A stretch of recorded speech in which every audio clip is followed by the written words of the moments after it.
Bueno, y en el marco del Día Mundial del Sueño, cerca del 40% de las personas en el mundo presentan problemas para dormir. Esto de acuerdo con la Organización Mundial de la Salud. ¿Cuáles son las recomendaciones para prevenir y controlar estos trastornos del sueño? Vamos a conversar sobre este tema y para ello nos acompaña el neurólogo Walter Abdalov, director del Instituto del Sueño. Walter, muy buenos días, gracias por acompañarnos. Buenos días, un gusto estar con ustedes. Efectivamente, el Día Mundial del Sueño se celebra desde hace 30 años por cuanto el mundo ha tomado conciencia de que esto es un trastorno que altera severamente la calidad de vida de las personas y que tiene además consecuencias en la salud. Por lo tanto, hoy día se ha visibilizado muy bien el tema de los trastornos del sueño y hay muchas indicaciones que podemos dar en ese sentido. Walter, siempre se habla del trastorno del sueño en general, pero ¿cómo podemos identificarlo? ¿Qué es un trastorno del sueño? ¿Cuánta población sufre de esto para quienes nos están viendo en su casa puedan quizás identificarse y decir, efectivamente, yo estoy pasando por esto y tengo que hacer algo al respecto? Así es. Bueno, un trastorno del sueño consiste en una alteración del sueño que dura a lo menos 30 días. Vale decir, si yo tengo un trabajo en un periodo agudo y estoy con insomnio por un periodo y ese periodo es de 2 semanas, eso no logra constituir un trastorno del sueño. Trastorno del sueño es cuando esto se constituye ya como una condición habitual. Y dentro de ello hay varios grupos que podemos diferenciar. El más frecuente, evidentemente, es el insomnio, en la cual, producto de la pandemia, esto ha causado severos cambios. La pandemia ha tenido un efecto terrible con respecto al sueño, en general y en especial al insomnio. Ha llevado que los horarios de sueño se hayan alterado severamente. La gente se acuesta mucho más tarde, se duerme más tarde y tiende a tener sueño durante el día. Pues bien, esta situación, sin embargo, persiste al día de hoy, de tal modo que tenemos cerca del 25% de la población, tanto de niños como de adultos, que tienen dificultades para iniciar el sueño. Sí, Walter, efectivamente, el otro grupo solamente para hacer un punto ahí, tú nos decías que efectivamente la pandemia cambió el panorama, ¿no es cierto?, respecto de la rutina probablemente que todos teníamos y eso también hizo modificar nuestras rutinas del sueño. Pero desde hace algún tiempo la tecnología también puede incidir fundamentalmente en nuestro dormir, en nuestro bienestar. Por ejemplo, los aparatos electrónicos, la televisión, los celulares, en el caso de los niños, los computadores. ¿Cuánto afecta en esta era tan tecnológica también al descanso, al buen dormir? Bueno, efectivamente, la tecnología, pantallas en términos generales, ya sea computadores, videojuegos o celulares, alteran severamente el sueño, por cuanto primero mantienen un nivel de alerta importante y luego las pantallas, por mucho que hoy día tengamos pantallas que son con bloqueo de la frecuencia azul, igual eso tiene un efecto estimulante. Sí, ahí tenemos un problema en la conexión justamente con Walter Abdalov, el director del Instituto del Sueño. De tal modo que las personas están hasta tarde en la noche. Ahí retomamos la comunicación, Walter. Síguenos contando. Sí, hay problemas, vamos a mejorar justamente esa conexión que tenemos para seguir conversando de este tema. Es un tema muy importante porque la mayoría de nosotros, ¿no es cierto?, hemos tenido cambios en los últimos tiempos respecto del bienestar del sueño, algo que es muy necesario para nuestro funcionamiento en el día a día, para poder trabajar mejor para poder realizar nuestras actividades. Y justamente Walter, quien ahí retomamos contacto, nos estaba contando que la era tecnológica, ¿no es cierto?, ha complejizado mucho este bienestar a pesar de los filtros azules, a pesar de todo esto, Walter. Entonces, dada esta situación, ¿cuál sería la mezcla perfecta, ¿no es cierto?, para poder tener un bienestar, un descanso, un mejor sueño? Muchos dicen que quizás no comer tan tarde, hacer algo de actividad física, tratar de dormirse lo más temprano posible. ¿Cuál sería la mezcla perfecta justamente que se conjuguen los factores para tener un buen descanso? Primero, valorizar el sueño. El sueño es algo importante. Para muchas personas hoy día el sueño se transforma casi en algo accesorio que disminuye sus horas de actividad. Hay que valorizar el sueño. Por otra parte, hay una serie de normas que hay que seguir. Hacer alguna actividad física, evitar las comidas nocturnas. Por supuesto, no fumar ni tomar café en la tarde y en la noche. Y mantener horarios de sueño que sean estables, de tal modo que me acueste a las 11 o a las 11:30 de la noche en forma regular y no que salte un día de acostarme a las 9 de la noche y otro día a la 1 de la mañana. Por lo tanto, manteniendo estas normas, uno puede tener una condición de sueño relativamente estable. Hay que además señalar que a los niños se ven muy afectados por esto hoy día y a ellos hay que restringirles los celulares y todo lo que corresponde a artefactos electrónicos en la noche.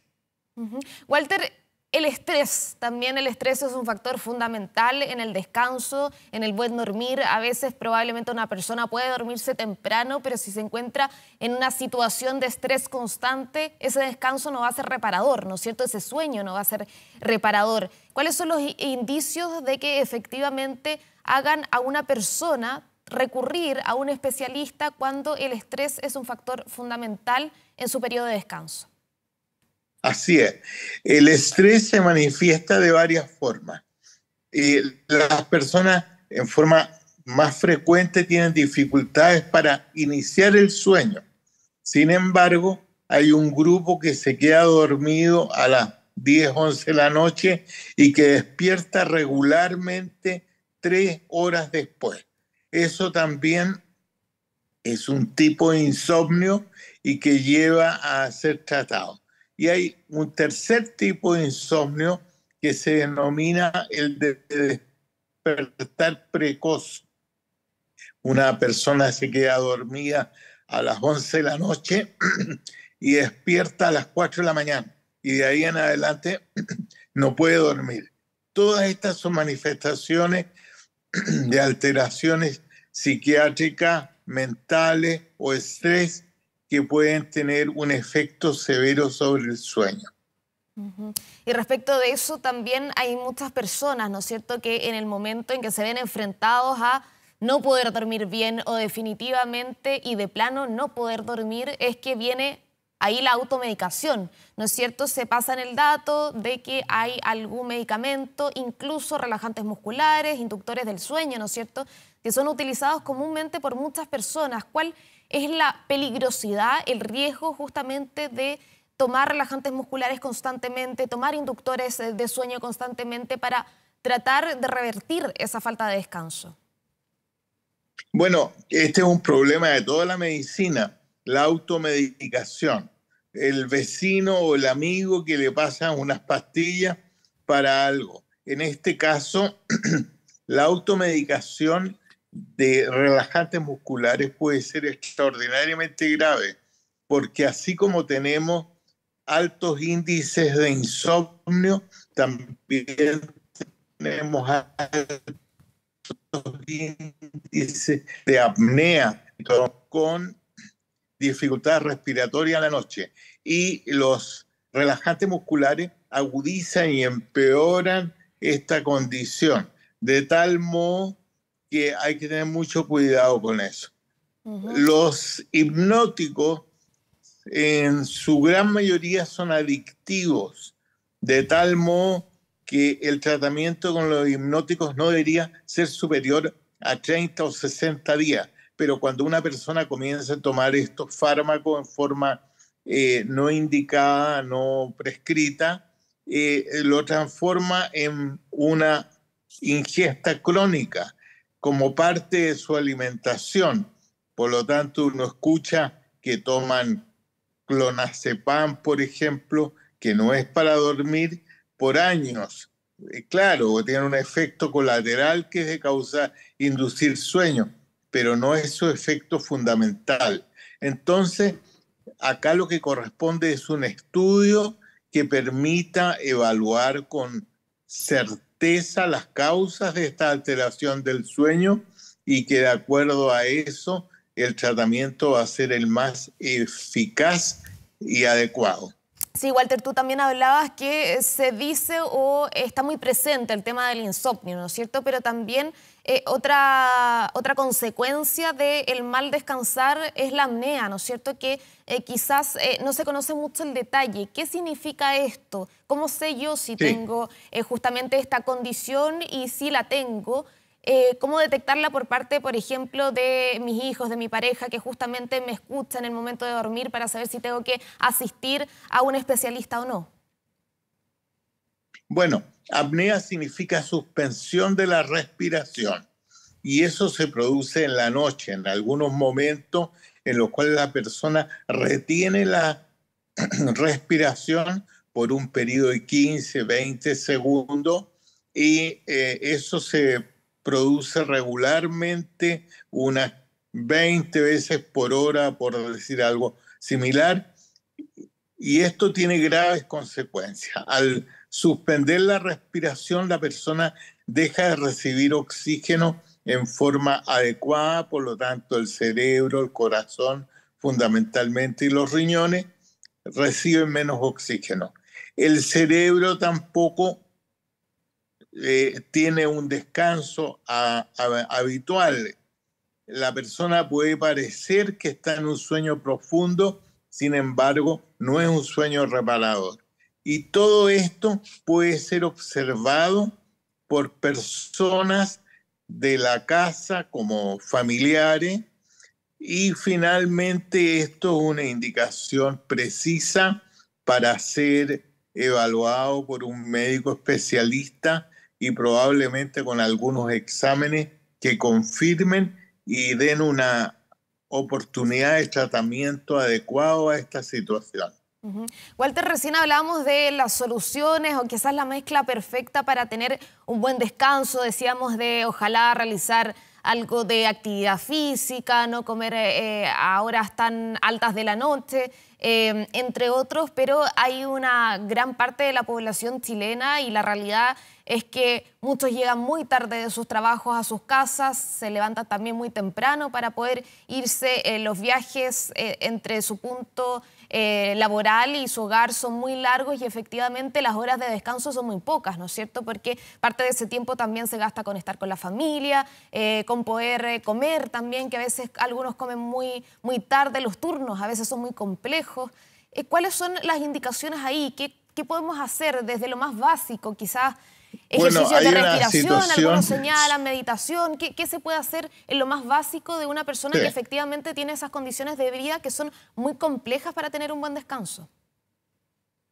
Bueno, tratar